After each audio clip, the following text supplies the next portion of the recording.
Senator Welch. Thank you.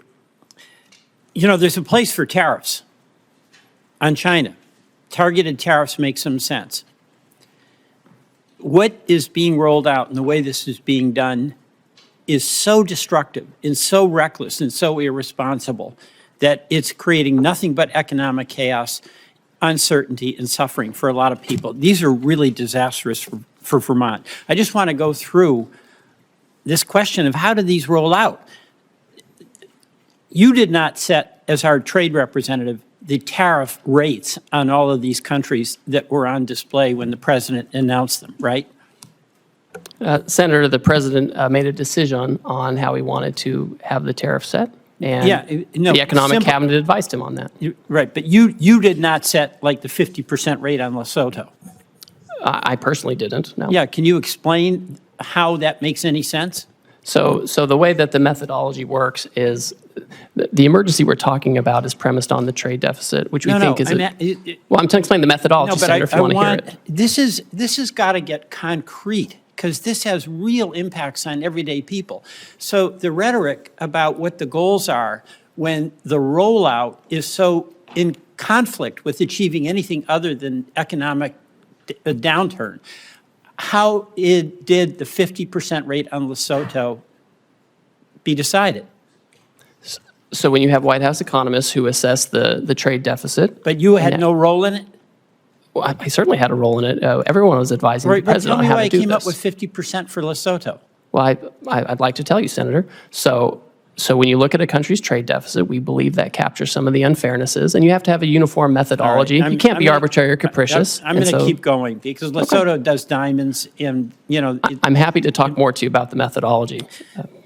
There is, I mean, my sense is there is no methodology. I asked ChatGPT, and basically they came up with some formula. Well, that's not true. Well, here's how it looks.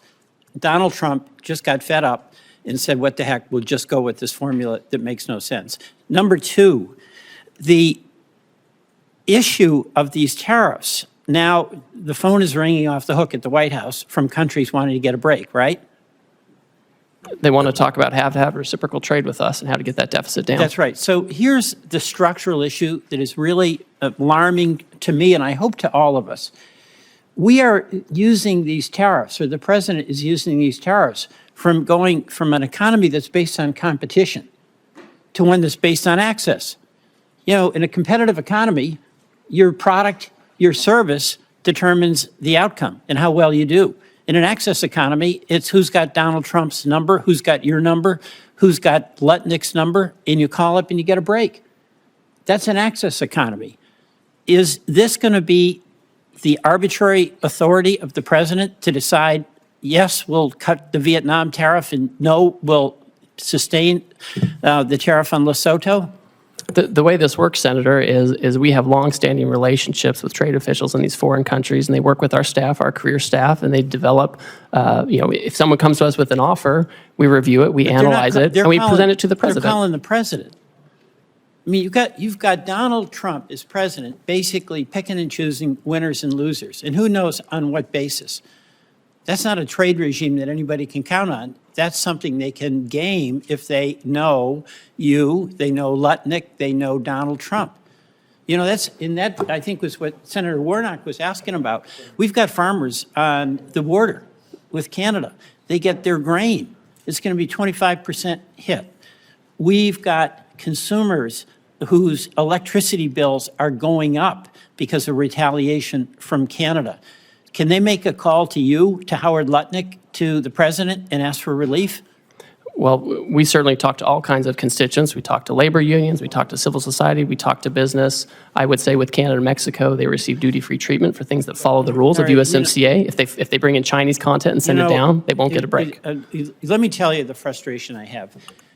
There is a place for targeted tariffs to help us and also to push back on unfair trade practices. I support that.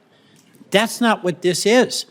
This is utter chaos, arbitrary and willful on the part of the president that is setting up a dynamic where he picks winners and losers rather than companies compete to do the best they can and have the benefit of good work and a good product. Mr. Chairman, I yield back.